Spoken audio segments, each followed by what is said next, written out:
Savitri says, in America, I had a Mexican guru. Because of his grace, I had a very exalted experience in which I completely lost body consciousness. I did sadhana while staying with him. Sadhana is spiritual practice. For the past 3 years, I've been in India, and I've been meeting many saints and sages. Today, I've come here to obtain your grace. Baba, what's Baba going to say? What's Baba going to say? Huh? Baba's really very nasty here. He says, why didn't you stay with the Mexican guru? Savitri, he very much wished that I would, but I started feeling within that I should go to Tibet, and so I left for India. Baba like that answer? No. Baba says, instead of going to so many saints, one after another, you should accept one great being as your guru and practice your sadhana with him. This would be much better for you. It's very straight here. And it's very good sound advice. The ego is very tricky. The ego is a very tricky thing.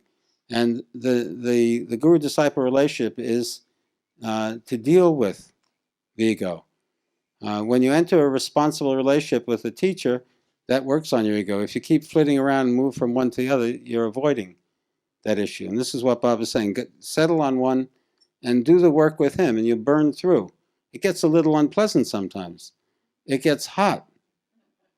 I never experienced anything as hot as when I was with Baba. And yet I knew intuitively that whatever was happening was good, because I knew there was a lot of material that needed to burn. And so Savitri says, but this is not something within my control. God himself takes me from one saint to another. My life is simply passing away in this manner. After taking me to a certain stage with one saint, God sends me to others in order to further my progress. I feel as though I have been born for a particular mission for which God is preparing me. For this reason, I have no control over anything that is happening.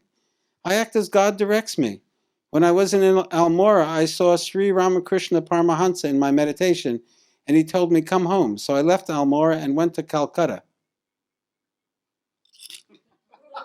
What about it? If that happened to me, I would give up at this stage. I'd say, very good. It's champ, yeah. But Baba's really straight with her. He says, by remaining steadfastly with one guru, his Shakti works constantly within us and takes us to perfection in due course. This is really interesting because Baba usually kind of didn't take a stand like that, but it's very compassionate. This is compassion, that Baba's speaking such truth to her, even though she's obviously not listening.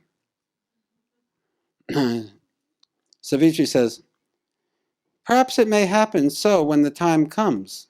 Perhaps God will make me do so. Once while meditating in Canada, I saw myself in India in front of a banyan tree. That was my first encounter with India.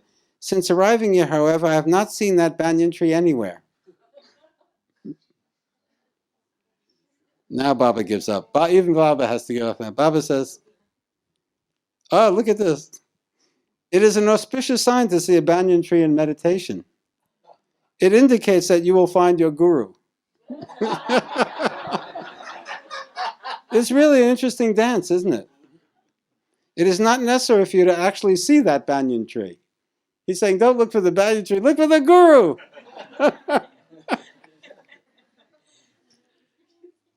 Savitri, what sadhana should I do now? Please bestow your grace on me.